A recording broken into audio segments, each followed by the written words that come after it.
Good. Okay, so our next step is going to be our floor work stretching. This is all acro classes, all ages and levels can do this. We're going to start in our cobra facing the front of the room.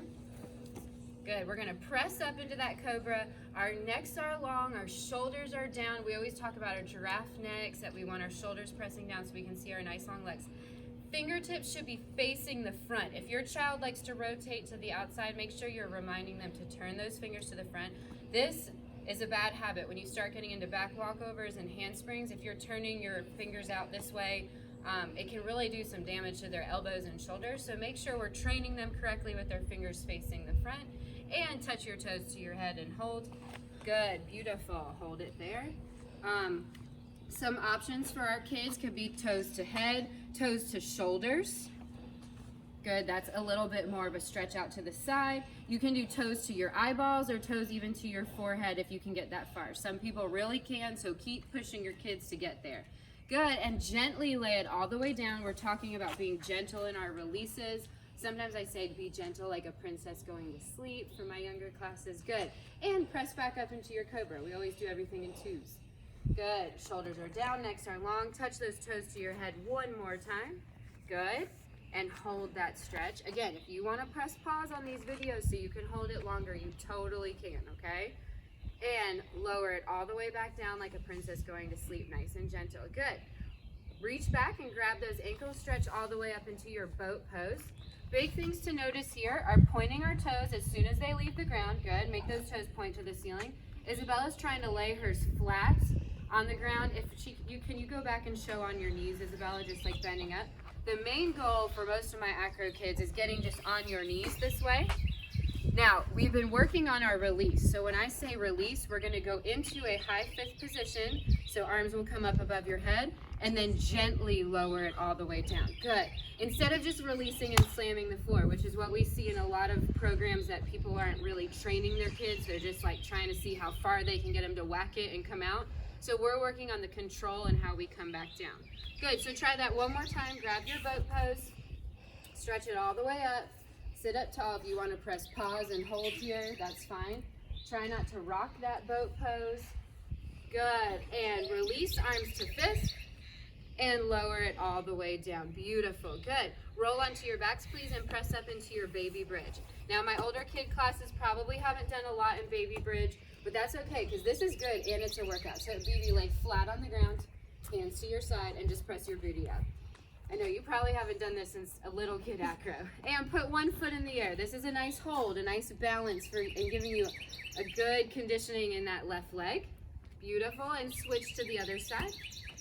Put that left foot up in the air. Make sure your toes are pointing, your legs are super straight back behind the knee. Good, and lower it all the way down. Kick both legs up into your candlestick and hold. We've been doing candlestick in all of our classes. So awesome. It's a great posture. It gets good blood flow through your body. Highly recommend putting your legs up in the air once a day, no matter how old you are. Good, and touch your toes to the ground behind you. This is called a broken candlestick or a pretzel. Really good for your neck. Again, pause if you want to hold longer because we're going to keep going. Come back up to your candlestick. Don't let your booty touch the ground. Keep that booty up. This is core work right here. Good, and open to your big straddle split and hold. Good.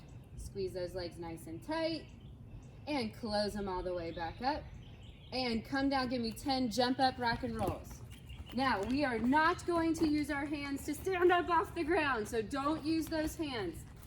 Come stand up, good. And now the next goal is to get your feet zipped together when you stand up. Isabel's doing a little bit of a cheater right here, but goals would be no hands in this process and your feet zip together. This is like gymnastics 101, okay? Really important position for body control and just getting a good burn in those legs right now so they're nice and strong. Good, how's it going? Is that your 10? All right, push up into a full bridge. Here we go. Okay, full bridge today. Fingers should be facing the toes. Again, if your child's turning their hands out, we really want to work on getting those fingers pointing to the toes. And toes should be parallel. If you're turning your feet out like this, you will not have success in the future with your walkovers and handsprings, okay? We want our feet nice and parallel. Now, we do like to do a little rock and roll on our wrists. So watch Isabella, she's gonna walk, or baby, she's gonna rock back and forth. This gives you a good wrist stretch. It's awesome, feels nice and good on your body. Good, and come down, rock and roll. Awesome. Okay, I was thinking of things you could do at home. If you want to do a bridge contest with yourself, you can set a timer and hold it for as long as you possibly can, and record that score down, that number, and then go back and try to beat it. So if you could hold it for 45 seconds, maybe the next time you try to hold it for 50 seconds, okay? All right, press back up into your bridges. Next set, we have just wave one hand, and then wave the other hand. Put one leg in the air, and switch and put the other leg in the air. Awesome. Again, hold it as long as you want. Come down, rock and roll. Good. I would like to see 10 big marches, getting those knees up nice and high, and go. If you want to do ponies here, you totally can. My older kids are going to know ponies. So these are marches. Isabella's showing some ponies. She's going to jump and pull those feet up nice and high. Good. And come down, rock and roll. I said 10. I mean, we could go for 20. Y'all got nothing to do at home, right? Let's go for 20. Good. And then we're going to press back up again. This might be new for some of y'all, but we're going to do a passe and straighten and passe and lower. This will be 4 times all together with me. Are you ready? And we go passe and straighten and passe and lower and passe and straighten.